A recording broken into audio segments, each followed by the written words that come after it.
My name is Chloe Simmons, I'm 31 years old. I've been married to my husband, Ryan Morris, for 6 years. We couldn't have children for the first 2 years of our marriage, so we've been undergoing fertility treatments for the last 4 years. I met Ryan while working as a nurse at a university hospital. Ryan was a pharmacist near the hospital pharmacy.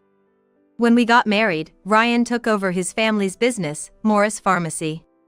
My father, who is a doctor, gave us a house and a car as a wedding gift. I'm living peacefully as a housewife in our spacious home. Again, you've fallen asleep here, you're gonna catch a cold. Ryan is dozing off with his head on his study desk. He's been working late every night, studying to turn around the struggling Morris Pharmacy he inherited from my father-in-law. Geez, papers are scattered everywhere. Are you sure you don't have any important documents? I ask, but he shows no sign of waking up. While I'm tidying up the study, I accidentally knock over the garbage bin, causing Ryan's commuter bag to tip over and reveal its contents. Great, now it's more of a mess, I mutter as I try to put the bag back, but then I find something shocking. What's this? In my hand was a photo of an unfamiliar child and a woman who appears to be a mistress. And that's not all. There's also a signed divorce paper ready. This woman, the woman in the photo, who seems to be his mistress, I know very well too. There's no way I could forget her. She's Emily Adams, a junior nurse from my days at the university hospital. Emily was always blatantly chasing doctors. So she settled for a pharmacist like Ryan when she couldn't get a doctor. Fine, I'll deal with this thoroughly. I decide to act normally for the time being and wait for Ryan to go on a business trip before submitting the divorce papers myself. Feeling obliged to explain to my in-laws, I visited my in-laws' home. Hey, there's something serious. Oh, Chloe. Well, we're sorry about our son. Cooper is struggling for words. Well, I'm retiring from the pharmacy. Ryan took over, but when it comes to the next successor, we can only think of a grandchild. As much as it pains us, Emily has given birth to the successor, so we thought Ryan should divorce you and remarry Emily. Maybe you can forgive Ryan because he's your son, but forgiving Emily too, that's just wrong. I get it, I do, but Joel, I think you're misunderstanding Emily. She was kind enough to write a letter to me and Mom. She wrote candidly about her feelings for Ryan, the child, everything. They've been completely fooled by Emily. Everything's going exactly as she planned. Well, I have my own plans. I sold the house and the car and vanished completely. Ryan and my in-laws must have panicked because they started looking for me everywhere. Eventually, my father must have told them where I was. They came to visit me at the vacation home owned by my father, the Simmons family, bringing Emily along. I don't know what you're gonna say, but I have evidence. I hired a detective and had them submit lots of photos as proof. It's showtime to wake up my in-laws from Emily's deception. Ryan and Emily sat on the sofa facing me, while my in-laws brought chairs from the dining table to sit on. Emily, long time no see. Never thought we'd meet again like this. I mean, you were all about doctors, right? Did you expand your range to pharmacists too after being rejected by doctors? Oh, I see, you're hitting 30 and no one's interested anymore, so you went for Ryan. Don't just blame Emily. I'm equally guilty, and Joel and I are already divorced. Ryan was completely defiant. I couldn't believe his nerve even now. Then why did you look for me? Just leave me alone. Well, everything from the house to the car was gone, so we thought maybe Joel had done something rash. What? I would never do something like that. They thought I was so shocked and damaged that I couldn't stand up. No way. I'm not that weak. I've got a ton of shocking truths for you and for your parents too, all with evidence. It's only right that I get blamed. But Emily has my 2-year-old child. I know Joel went through a lot with the fertility treatments, but I gotta take responsibility, right? The letter that Emily gave you, it's all lies, you know? I was laying a trap. Even a detective couldn't get the contents of a letter given to my in-laws. But it was probably some tear-jerking, tragic heroine story. Emily understands Ryan well. She doesn't stir up his complex about not becoming a doctor. Joel's father does everything for her, right? But sometimes, that feels like looking down on our family. Emily supports Ryan, she's kind to us. She brought us the good news we've been wanting about a child. After all, when we run a family business, succession is a big deal. Emily has been like a real daughter to us, cozying up to me and Dad, and even gave us a grandchild. She's gonna live with us when she marries Ryan. She's promised to take care of us in our old age. Even though she's a nurse too, she's so different. I know my in-laws have always felt uneasy about the stark differences between their home and my family's. But at least I've never been arrogant or bragged about it. So, Emily's the perfect daughter-in-law, and I'm a failure, right? Cooper and Jasmine exchange glances and communicate silently. They're completely moved by Emily's letter, which is rare for young people to write these days. Well then, let me add some fuel to the fire. I lay out several photos on the glass table. This is Emily in these photos, right? And the guy a bit ahead of her, that's her lover, isn't it? What? Emily's lover? My in-laws lean in to look at the photos. She's been with this guy for 3 years. 3 years? That's about when she started seeing me. Ryan, you're so clueless. This guy is the father of Emily's child. That can't be true. For these 3 years, I've been providing for Emily and making sure our son, Asher, has everything he needs. You're saying he's not my son? That's nonsense. Jealousy is so unbecoming, Joel, it's not like you. I know you don't want to believe it, but there's something definitive. Ryan and his parents wait eagerly for my next words. Emily's eyes are darting around. She must be scared, I think. She always did when she was unsure as a nurse. Ryan and I have been going through fertility treatments for 4 years, but we never had a child. There's a reason for that. Ryan has azoospermia, he's infertile. I've wasted these 4 years putting my body through all this for nothing. Is that certain? If it's just a bitter lie from Joel, it's not funny. You have to watch your words. Here's a diagnosis from the doctor. But that alone won't convince you, will it? Then why not do a DNA test? I've talked to my father, we can do it any time. Here's the DNA kit. Just swab your saliva on this cotton swab. What do you say, Ryan? Emily? We definitely want to do that. Then Emily can prove without a doubt that Asher is Ryan's child. Ryan can't interact with Asher in this uncertain state, right? We too want to know if he's truly our grandson and worthy to be the successor. I refuse. A woman knows who the father is when she gets pregnant. It's almost like intuition. Joel has been so confident, but she could have orchestrated all this, right? Then what's your relationship with the guy in this photo? This is in front of a motel, right? Not only that, the reports say you frequently visit this guy's house. And you leave Asher with your parents a lot, don't you? Where's the money for all this coming from? This man is a friend. Just a friend. He doesn't like kids, so I can't bring Asher along. Hey! Ryan finally seemed to remember something. He suddenly raised his voice emotionally. This guy, he's Emily's ex, right? The one she said was bothering her, the guy we paid off? Is that so? Might as well do a DNA test for this ex and Asher while we're at it, huh?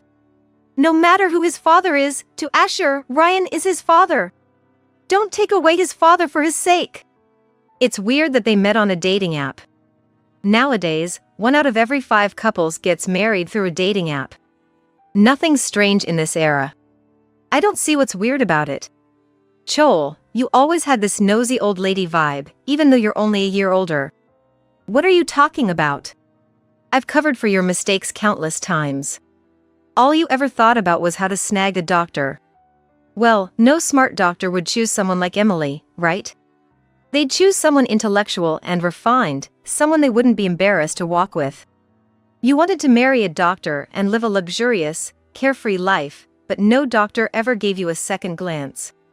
I remember those days well. It's where I met Ryan and where I was burdened with taking care of Emily. Ryan often came to our ward in the afternoon to deliver medicine to the patients. Oh, Dr. Bennett didn't talk to me again today. I gave my number to Dr. Watson, but he hasn't made a move. Emily was like this every day. Back then, Ryan and I were just a nurse and pharmacist working at the same hospital. But our relationship started when he was there for me during a rough time. Ryan, did you forgive Joel for having an affair with a doctor? She only started dating you because the doctor she was having an affair with dumped her, right? You were kind to her when she was hurt, and she took advantage of that kindness, didn't she? At least that's how I see it. I've heard nurses have bad luck with men. Joel had an affair, Emily lies and deceives Ryan. So much for nurses being caring and compassionate. Joel comes from a good family, but seems to lack any sense of morality. Aren't you embarrassed? It's true that I had an affair, so I can't say anything back without it sounding like an excuse. It's also true that I leaned on Ryan when I was heartbroken, and there's no arguing that. There's too much of a class difference between Joel's family and ours. Joel's family are doctors, but we just run a small pharmacy. We were never a good match. Joel's naive and never perfect at housework. The mother-in-law's attacks are always directed at the daughter-in-law. It's true that Ryan became my emotional support. That's why, even though the fertility treatments were tough, I held on to hope for a child with Ryan. And all this time, he was having an affair with Emily and pampering her. Do you still blame me even after knowing this? I can understand why Ryan would have an affair. There were many times he felt like he was in a different world with Joel. He was always tense around her. In contrast, Emily was a time of relaxation for him. Even with all this evidence, are you still going to defend Emily? Emily was two-timing Ryan with a guy she met on a dating app. She shifted to Ryan only because the other guy didn't take responsibility. Ryan was just being used because she thought he was easy to manipulate. You say that, but I was the one who played Cupid for you and Ryan, remember? I was the one who invited you to the mixer after you broke up with your affair partner. Indeed, it was Emily who invited me to the mixer where I met Ryan. I knew his face and name, but we weren't close. It happened because Ryan was interested in me and consulted a colleague who happened to be Emily's coworker. Why did you, who played Cupid, go after Ryan then? Was it intentional? Did you take him because he was my husband? Don't flatter yourself. What do you mean stole my husband? I've had a good impression of Ryan since our university hospital days. I wanted to be with someone like him. Don't give me those sweet-sounding words. You liked that doctor I had an affair with, didn't you? I knew it. That's why you told his wife about the affair, didn't you? Your husband is having an affair. You remember those times, don't you? When Emily found out about my affair with the doctor, I had a bad feeling. She was the last person who should have known. And my premonition turned out to be right. What I did, it's only natural to be repaid in kind. Even if I was Ryan's mistress, it's atonement for the sins you committed in the past, Joel. But to use Ryan and tie him down with a child that's not his, how is that right? Ryan loves Asher dearly.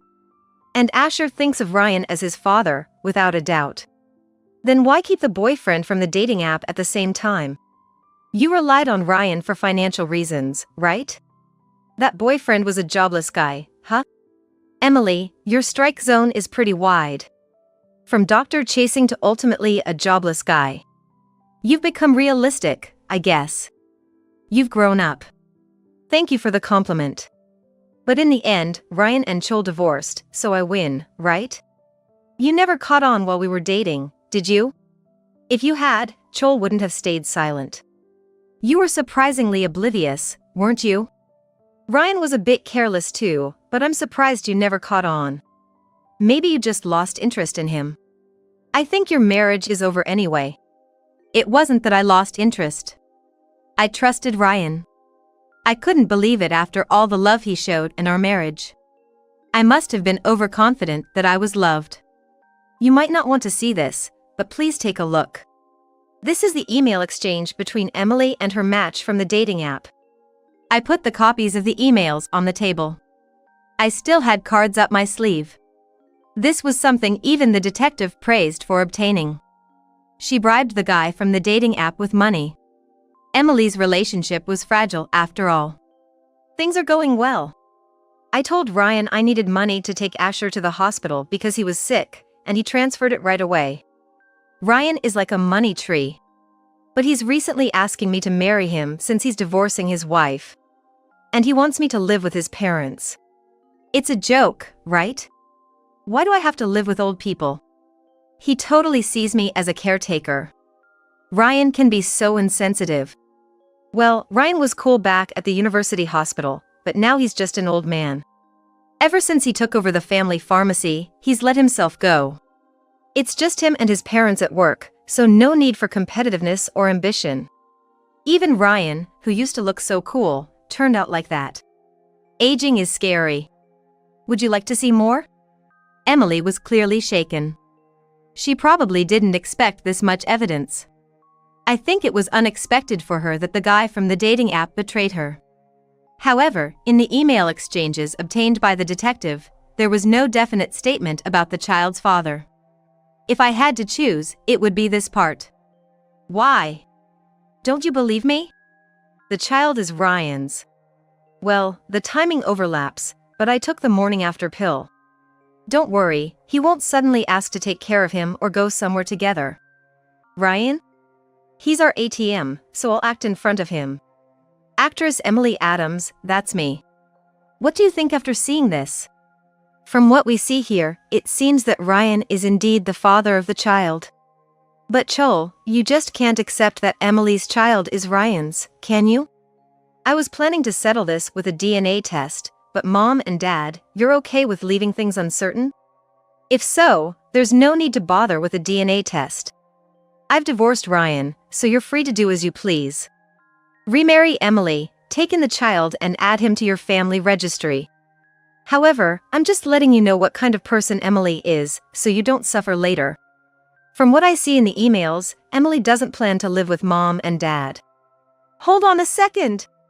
I had no idea Emily was saying things like this behind my back. That ex-boyfriend, he just wants to mess with us, doesn't he? Ryan now turns to Emily, looking anxious. He can be insensitive and oblivious at times. What's going on with this guy from the dating app now? Huh? Like I said, he's just a friend. We've been close since before I was with Ryan, like a best friend. I don't have many female friends, you know? Women can be spiteful and hold grudges, like Chol. But my male friends are straightforward and easy to be with. That's why I'll continue to be good friends with him. No wonder a woman like her isn't liked by other women. She's the epitome of what women dislike. But the email says you have no intention of marrying me. I even wrote the divorce papers intending to marry you.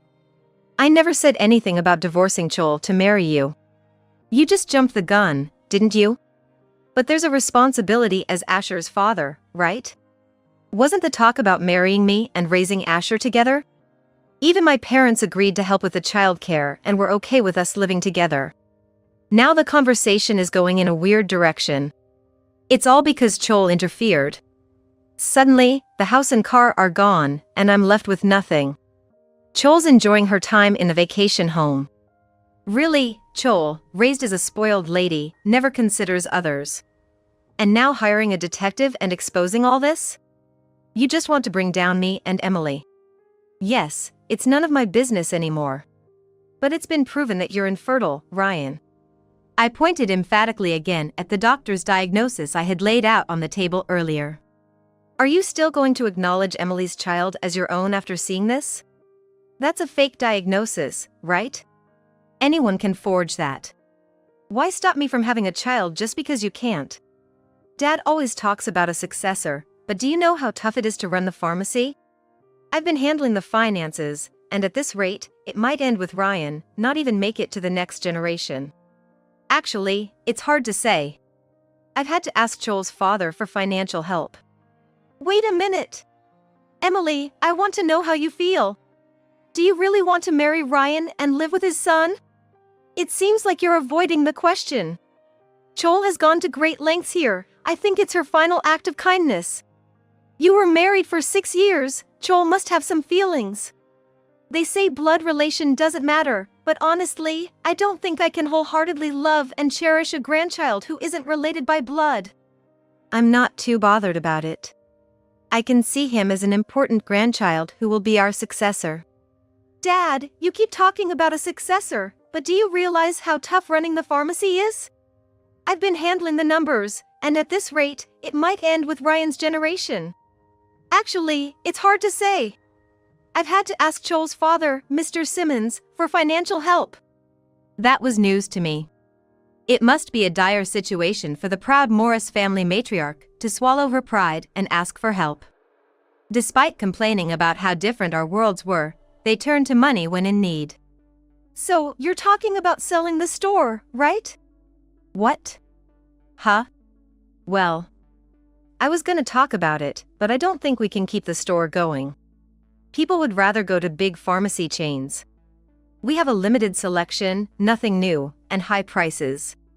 No wonder customers don't come.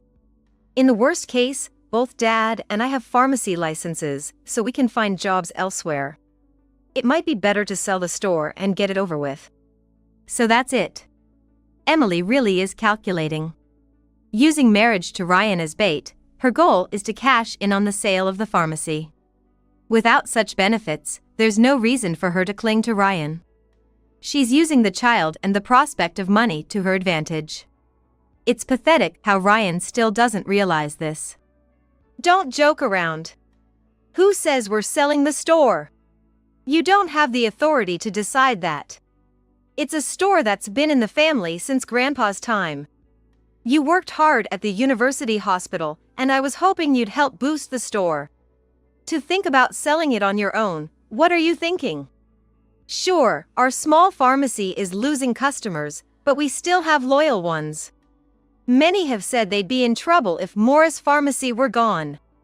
We've been getting by thanks to those customers. Yeah, I get that, Mom and Dad. Mom, you think the business is struggling, right? Then wouldn't it be refreshing to sell and have some financial relief? We could use the money to build a multi-generational home. Now I see why the conversation about living together came up. Maybe he felt uncomfortable in the apartment my father bought. At home, they wouldn't have to hold back, and there's no need to keep it constantly clean. Nevertheless, living with parents-in-law is probably the last thing a woman like Emily would want. Does Ryan really think everything will go as he plans? It seems like we're going in a different direction here, so I'm out. Emily's declaration left Ryan, Cooper, and Jasmine looking at her in confusion. I thought living with Ryan and Asher wouldn't be so bad, but it feels wrong. I can't see myself as a homemaker. Being a homemaker is the most boring and the last thing I'd want. Guess this is goodbye to Ryan and me. Wait a minute, what do you mean? I divorced Joel and I'm ready to take care of Asher. Dad and Mom understand about him. And now you're saying goodbye? Literally, goodbye. I'm tired of this. I've reached my goal already. Yeah, right. Emily's aim was to break up Ryan and me. But now that the plan to sell the store seems off, you're taking your hands off his family, right? Joel, you're quick to catch on. So, Ryan has become useless to you, hasn't he? Exactly. Things are getting complicated, so I'm leaving. Emily. Wait. Let's talk this through. I'm left feeling unresolved. Ryan chased after Emily. Cooper looked up to the sky, while Jasmine bowed her head. A month had passed since the meeting at the vacation home. I moved to Hawaii. Living a carefree life in my Hawaiian vacation home. I'm even sensing the beginnings of a new romance in this open and free land. Shortly thereafter, Morris Pharmacy closed. Not sold as Ryan had mentioned, but more like it went under due to running at a loss. They ended up in debt instead of making a profit. It seems Emily and Ryan broke up. There was no longer any benefit for her to stay with him. She also broke up with the guy from the dating app. After the man who was supposed to be Asher's father left her, Emily, with no financial prospects, started working. Leaving her child with her parents as usual, she utilized her nursing qualifications to work at a hospital. But she was so incompetent at her job that she quickly got fired. Emily hops from job to job, leading an unstable life.